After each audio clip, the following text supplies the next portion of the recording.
So you will admit that you're using your sister's fame and her name at the moment to sell this book, which isn't anything to do with your sister, really.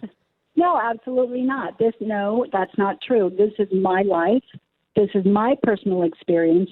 And, I happen to... Well, why didn't you call the book My Boring Life? Then why did you bring it up why did you bring your sister into it? Well, for the marketing it's reason. It's not a boring life. It's not a boring life. First of all, we have a lot of experience in the entertainment industry. See you later. You sound like such a bore. I'm not interested. Don't use your sister's name to trick media organisations into pushing your shit book. You're gone. See ya. Bye. What a loser. Let's go. I can't stop laughing. That was epic. Before we dive into today's video, thank you so much for the love and the support. Don't forget to hit the subscribe button for more amazing updates. All right, so you just heard that clip. No editing tricks, no Sussex spin, no dramatic music needed. That was Kyle Sandilands doing what the UK media refuses to do, calling out the grift in real time and hanging up before the nonsense could multiply. And honestly, that wasn't rude. That was efficient. Because let's break down what just happened here.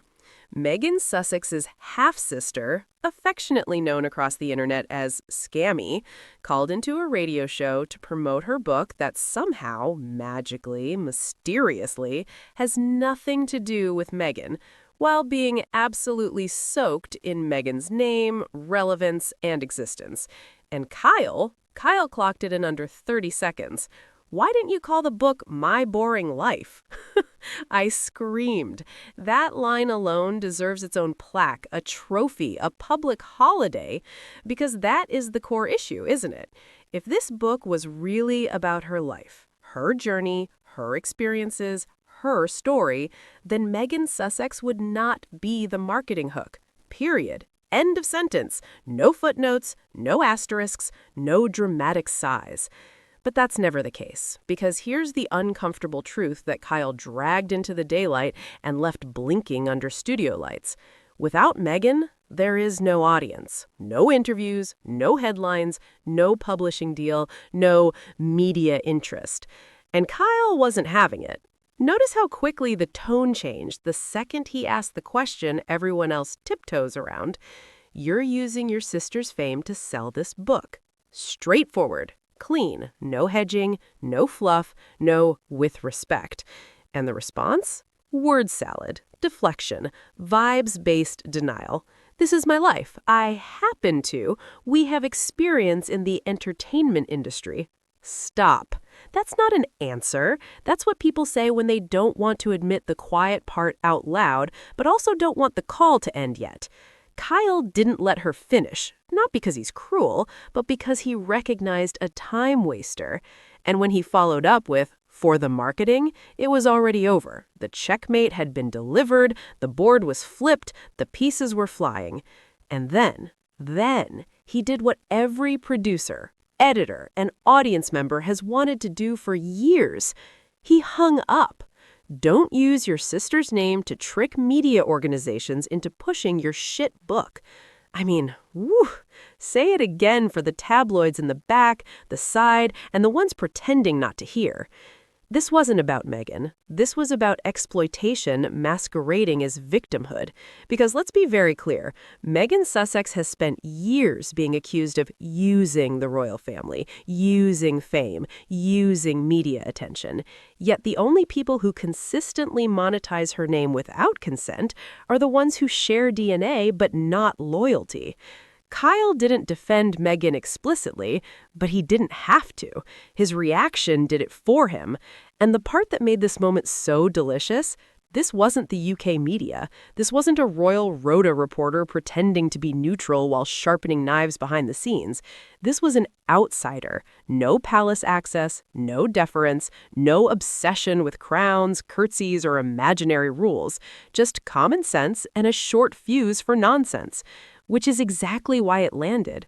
Because outside of that UK media bubble, people hear this situation and go, wait, why is this person still talking?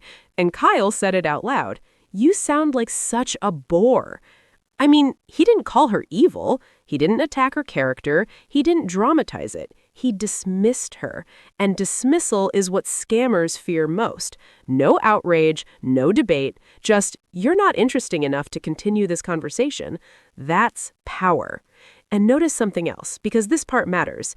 Kyle didn't attack Meghan. He didn't drag her into it. He didn't pile on. He did the opposite. He told her half-sister to stop using Meghan's name. That's a boundary. That's clarity. That's what the UK media refuses to model. Because let's be honest, if this book had come out without Meghan's name attached, the same journalists breathlessly covering it now would not even know it existed. And they know that, which is why this moment has people cheering, not because Kyle was mean, but because someone finally said no. No more fake concern, no more recycled grievances, no more monetized proximity. Just bye, click, next segment. And the internet loved it because it felt like accountability, not cruelty.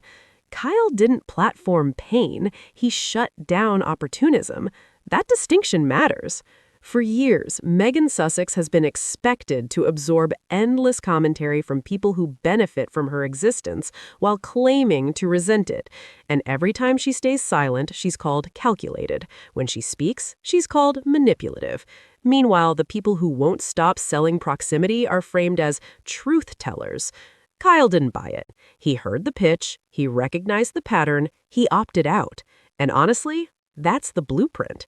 We don't need dramatic rebuttals. We don't need endless debunking. Sometimes the most effective response to a grift is a hang-up tone.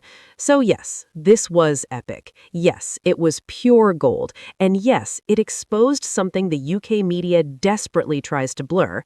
Meghan Sussex doesn't need to respond to this stuff. The noise collapses on its own when someone finally refuses to amplify it. Kyle Sandilands did in seconds what entire newsrooms pretend they can't do. And that's why this clip is going viral. Not because it was loud, but because it was honest. I'm Smiley. Thank you for watching and see you in the next one. Happy Sunday, family.